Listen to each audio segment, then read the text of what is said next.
In these questions, we are given a sentence and asked to find a four-letter word that is hidden at the end of one word and at the beginning of another word in that sentence.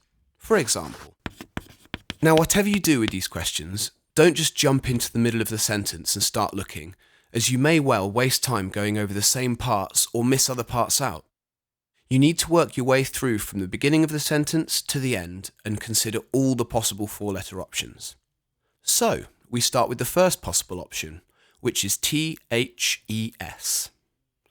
As you work through from there, you may find it helpful to cover up the sentence either side as you go through, either with your finger or a piece of paper.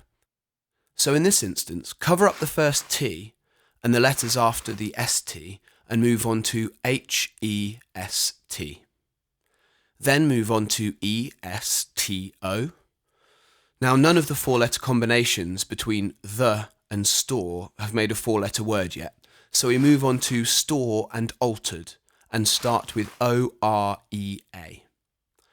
Aurea isn't a word, so we carry on to the next set of four letters, the R, E, A and L.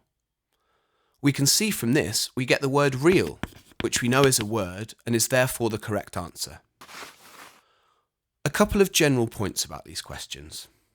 Firstly, given that we are looking for four-letter words, it is likely that you will recognise them.